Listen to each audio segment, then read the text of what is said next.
Laddu sample తీసుకుంటే అంటే చంద్రబాబు గారు అధికారంలోకి వచ్చిన రోజు, ప్రమాణ స్వీకారం చేసిన రోజు, ఈ సమయంలో జగన్మోహన్ రెడ్డి గారు ప్రభుత్వం ఎంపిక చేసిన కాంట్రాక్టరే ఇంకా సప్లై చేస్తున్నారు. ఆ రోజున తీసుకున్న శాంపుల్లో బయటపడ్డ విషయం ఏమిటంటే లడ్డూలు తయారు చేస్తున్న ఈ ఫ్యాట్లో ఈ అంశాలన్నీ ఇవన్నీ ఉన్నాయని, soybean, sunflower, olive, rape seed వీటితో పాటు బీఫ్ టాలో, ఫిష్ ఆయిల్ కూడా ఉన్నాయి అని. ఇంత పెద్ద విషయం కోట్ల మంది ప్రజలకు, వాళ్ళ భక్తికి, వాళ్ళ మనోభావాలకు సంబంధించిన విషయం, ఎంతో మంది సెంటిమెంట్స్, ఇమోషన్స్కు ముడిపడిన విషయం. మన రాష్ట్రంలోనే కాదు, మిగతా రాష్ట్రాల నుంచి కూడా ఇక్కడికి వస్తారు. దేశ విదేశాల నుంచి తిరుపతికి వచ్చే వాళ్ళు ఉన్నారు. సిబిఐ ఎంక్వైరీ జరగకపోతే తప్పు ఎవరు చేశారు అని ఇంపార్షియల్గా ఒక ఎంక్వైరీ జరగకపోతే తప్పు ఎవరు చేశారు అన్న విషయం బయటికి రాదు. ఇది కేవలం రాజకీయం కోసం వాడుకుంటున్నారా, లేక తప్పు నిజంగానే జరిగిందా?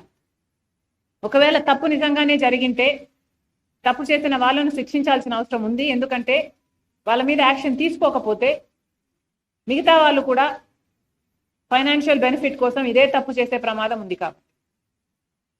కాబట్టి కాంగ్రెస్ పార్టీ ఈరోజు హోమ్ మినిస్టర్ గారికి, అమిత్ షా గారికి ఒక లేఖ రాస్తున్నాం, సిబిఐ ఎంక్వైరీ జరగాలి అని. 14-15 సార్లు నెయ్యిలో క్వాలిటీ లేదని చెప్పి సర్టిఫికేట్లతో ఆ ట్యాంకర్లు వెనక్కి పంపడం జరిగింది.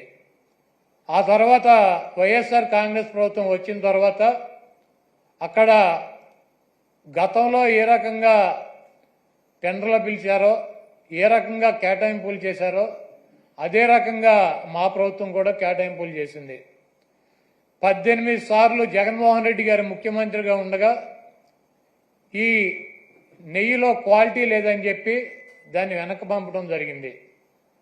ప్రతి వెహికల్ని తిరుమల తిరుపతి దేవస్థానానికి వచ్చేటువంటి ప్రతి దాన్ని కూడా ఇన్స్పెక్షన్ చేసి దాంట్లో లోపాలు ఉంటే దాన్ని వెనక్కి పంపించి అది వాళ్ళకి కావలసినట్టు ఉంటేనే అక్కడ దించుకునేటువంటి పరిస్థితి ఉంటుంది.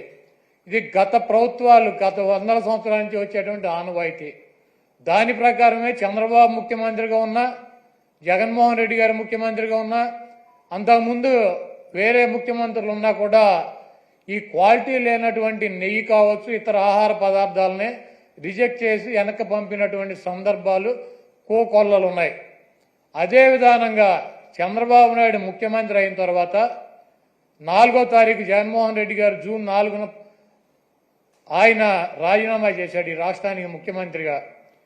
జూలై 17వ తారీఖు వరకు అనేక ఆహార తినుబండారాలు, ఆహారాన్ని సరఫరా చేసేటువంటి టెండర్లో తీసుకున్నటువంటి కాంట్రాక్టర్లో నెయ్యి సప్లై చేశారు, ఆహార పదార్థాలు సప్లై చేశారు. వాటిల్లో చంద్రబాబు ముఖ్యమంత్రిగా ఉండగా 17వ తారీఖున వచ్చినటువంటి ఒక ట్యాంకర్లో వాళ్ళకి కావాల్సినటువంటి మెజర్మెంట్స్లో లేదు నెయ్యి, కాబట్టి మేము దీన్ని రిజెక్ట్ చేస్తున్నాం అని చెప్పి దాన్ని వెనక పంపడం జరిగింది. ఆ నెయ్యిని వాడల. గతంలో కూడా రిజెక్ట్ చేసి 18 సార్లు పంపించేటువంటి నెయ్యిలు వస్తాయి. ఎప్పుడూ కూడా క్వాలిటీ లేనటువంటి నెయ్యి కానీ నూనె కానీ ఎటువంటి ఆహార పదార్థాలు తిరుమల తిరుపతి దేవస్థానంలో వాడినటువంటి పరిస్థితి లేదు.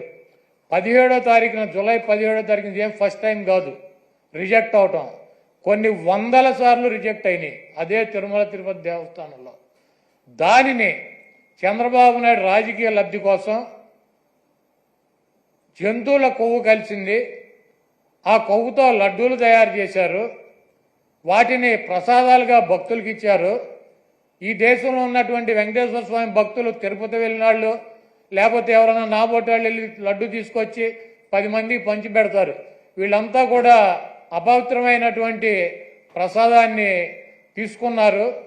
కాబట్టి జగన్మోహన్ రెడ్డిని శిక్షించాలి అని చెప్పి చంద్రబాబు నాయుడు రాజకీయ ప్రయోజనాలు ఆశించి సొంత మామనే రాజకీయాల కోసం, పదవి కోసం, పార్టీ కోసం దిగజార్చి ఆయన మీద ఏ రకమైతే నిందలేసి ఆ పార్టీని తీసుకున్నాడో రాజకీయ లబ్ధి కోసం, అదేవిధంగా జగన్మోహన్ రెడ్డి గారు ఇబ్బంది పెట్టాలి రాజకీయంగా అని చెప్పి ప్రత్యక్షంగా కలియుగ దైవమైనటువంటి వెంకటేశ్వర స్వామినే ఆయన ప్రసాదాన్నే రాజకీయాల్లోకి లాక్కొచ్చేసినటువంటి దుర్మార్గమైనటువంటి వ్యక్తి చంద్రబాబు నాయుడు.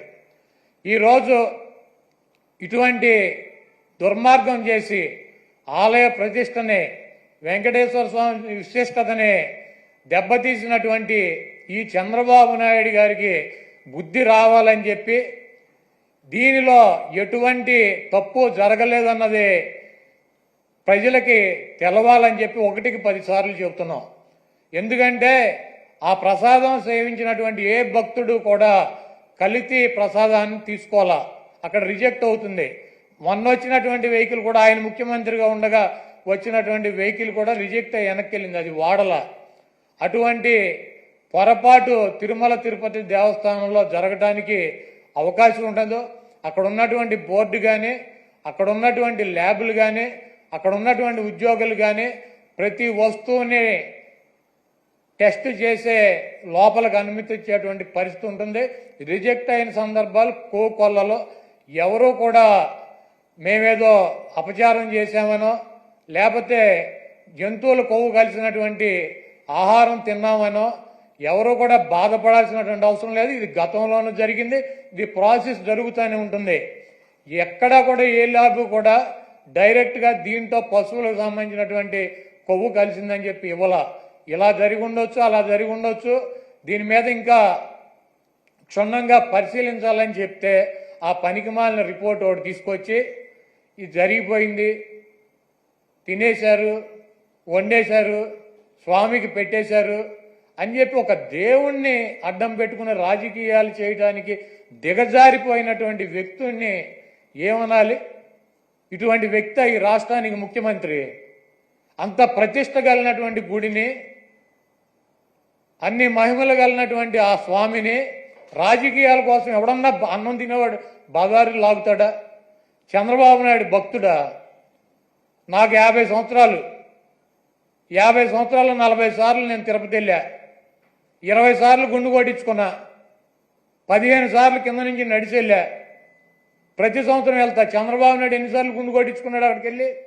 వెంకటేశ్వర స్వామికి ఇష్టమైనది ఏంటి?